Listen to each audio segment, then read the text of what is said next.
Li Yun menggosok kepalanya, dan sekarang kepala telanjang ini masih membuatnya sedikit tidak nyaman. Saya pikir, karena ada orang-orang di kota pembacaan pedang ini, seharusnya juga ada orang-orang seperti sejarawan. Mengapa kita tidak pergi ke istana tuan kota untuk melihat? Li Yun dan Matt cocok dan langsung menuju ke langit, menghadap ke kota pedang di bawah. Di kota yang ramai ini, ada banyak orang yang datang dan pergi, dan Matt dan Li Yun juga mengamati perubahan di bawah langit. Perhatikan baik-baik pemandangan di depan Anda dan carilah. Pada akhirnya, keduanya menggelengkan kepala karena kecewa. Kau melihatnya? Tidak. Matt benar-benar berdengung sekarang, jika dia memiliki tubuh. Di kota di bawah, ada semua jenis fasilitas, yaitu, tidak ada mansion tuan kota, dan tidak ada yang bertanggung jawab. Hal ini membuat keduanya merasa tidak nyaman. Dalam persepsi mereka, seharusnya ada mansion tuan kota di kota. Meraba-raba kepalanya, Li Yun tiba-tiba mengetuk. Kalau tidak, ayo pergi ke toko anggur di bawah. Jangan khawatir. Saya memiliki ilusi yang berasal dari jalan Yin dan Yang, dan manusia ini tidak dapat mengenali kita. Setelah beberapa diskusi, Li Yun dan Matt diam-diam mendarat di luar gerbang kota. Menurut temuan Qin Yichen sebelumnya, mereka memadatkan ilusi, dan keduanya pergi ke kota. Li Yun, menurutmu masalah apa yang akan dibuat oleh Lord Light?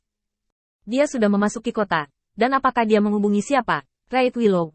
Apa yang terjadi di kota? Tidak bisakah dia mengetahuinya jika dia bertanya? Apa yang membuat kita melakukan ini? Li Yun mengetuk kepala logamnya. Berpikirlah dengan kepalamu, bukan pantatmu. Melihat senyum di wajah Li Yunjin, Matt tiba-tiba merasa bahwa IQ-nya tidak cukup. Li Yun dengan santai datang ke penjajah, mengulurkan tangan dan mengangkat pedang dari tanah, dan dengan hati-hati mengamatinya sebentar.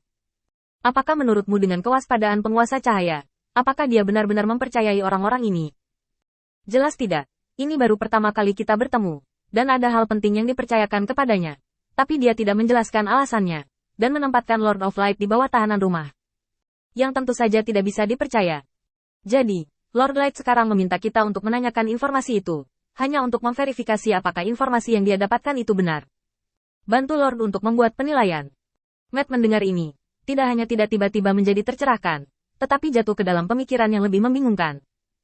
Lalu menurut apa yang Anda katakan, Lord Light tahu bahwa orang-orang ini tidak baik untuknya, dan dia akan mengakhirinya, dan kemudian menggunakan metode rahasia itu untuk mencari jiwa. Saya melihat Lord Light menggunakannya sekali, jadi saya ambil saja. Dan ingatan orang itu hilang. Itu ada di tangan Lord Light. Li Yun langsung menatap Matt dengan tatapan kosong. Serahkan semuanya pada penguasa cahaya. Lalu apa yang perlu kita lakukan? Cepatlah dan jangan tinggalkan tinta. Tepat ketika keduanya bangun, seorang penjajah tiba-tiba datang.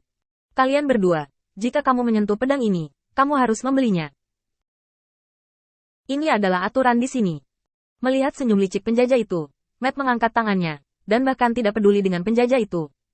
Jika dia diberi harga yang tepat, Matt tidak akan terlalu peduli, beli saja hiasan. Jika harganya tidak tepat, diskon double-nya. Menawarkan. Li Yun melihat ke samping dan menggelengkan kepalanya. Percakapan yang jujur seperti itu membuatnya tidak bisa berkata-kata. Melihat sikap Matt, penjajah itu kehilangan momentumnya terlebih dahulu.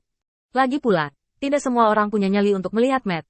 Sayangnya hari ini, saya tidak berharap kedua orang ini terlihat ramah, jadi mereka bukan orang baik. Penjajah itu menundukkan kepalanya dan ragu-ragu untuk sementara waktu. Kalau harganya tinggi, dia khawatir dipukuli. Kalau harganya rendah, dia harus membayarnya dari kantongnya sendiri. Si penjajah masih menimbang-nimbang bagaimana menghadapinya. Matt membuka mulutnya tiba-tiba, dan suaranya seperti lonceng, membuat telinga orang sakit. Bagaimana denganmu? Melihat situasinya tidak baik, penjajah itu buru-buru berlutut di tanah dan bersujud sebentar. 300 koin pedang. Mulut Matt berkedut. 300. Kenapa tidak kamu ambil saja? Dengan mengatakan itu, Matt melangkah maju beberapa langkah, dan tekanan agung itu langsung ditekan, menyebabkan penjajah itu gemetar dan tidak berani bergerak. Pada saat ini, pedagang asongan lainnya tidak bisa duduk diam, dan buru-buru melarikan diri ke posisi yang lebih jauh, karena takut terpengaruh oleh pertempuran di sini. Segala sesuatu di sekitar tampak menjadi sunyi senyap. Tidak ada yang berani menarik napas, dan tak terhitung pasang mata menatap gerakan Matt, karena takut saat berikutnya, mereka akan melewatkan pertunjukan bagus dari tinju yang jatuh. Tepat ketika Matt hendak mengintimidasi lagi, seorang pria muda mengguncang kipas kertas, seolah-olah angin bertiup, dan mereka muncul di depan Qin Yichen. Kipas kertas menghalangi tangan Matt. Kakak ini, tolong berbelas kasih. Lebih baik memberikannya kepada kalian berdua dengan senjata belaka. Jangan sakiti kedamaianmu. Melihat ini, Matt ragu-ragu sejenak, tetapi terus menekan tangannya, sampai saat dia menyentuh kipas, ekspresi keduanya sedikit berubah. Matt menarik tangannya tiba-tiba, mundur beberapa langkah, dan mengirimkan suara ke Li Yun pada saat yang sama. Orang ini tidak sederhana. Apakah kamu hanya merasa dia memanggil untuk bernafas? Li Yun juga mengerutkan kening. Apa? Pria ini sangat kuat. Matt mengangguk, lalu menggelengkan kepalanya lagi. Jika dia menyembunyikan kekuatannya, itu sangat kuat. Jika dia tidak menyembunyikannya sekarang, itu sangat biasa. Li Yun hampir memuntahkan seteguk darah. Apa perbedaan antara kamu dan tidak mengatakannya? Pria muda itu menutup kipasnya dengan sekejap, dan menendang penjajah di sampingnya ke tanah. Jangan minta maaf pada kalian berdua. Penjajah itu sangat ketakutan sehingga kakinya tidak bisa menahan gemetar. Karena orang di depannya adalah penguasa kota-kota Yuejian. Dia melihat apa yang terjadi hari ini. Dengan kemampuannya, dia pasti tidak akan melepaskannya dengan mudah. Pada saat itu, dia masih akan dihukum. Selain itu, setelah bertahun-tahun, ini adalah pertama kalinya dia melihat penguasa kota yang tidak pernah mentolerir campur tangan orang lain dalam pekerjaannya, dan meminta orang-orang di bawahnya untuk meminta maaf. Mungkinkah kedua orang ini memiliki kekuatan yang luar biasa? Apakah mereka abadi? Jika kamu tidak meminta maaf, maka kamu tidak akan mau memasuki kota membaca pedangku selama sisa hidupmu. Dengan omelan, kaki penjual itu lumpuh ketakutan, dan dia dengan cepat bersujud kepada Matt dan Li Yun. Ini kesalahan kecil, tolong maafkan kedua orang dewasa itu.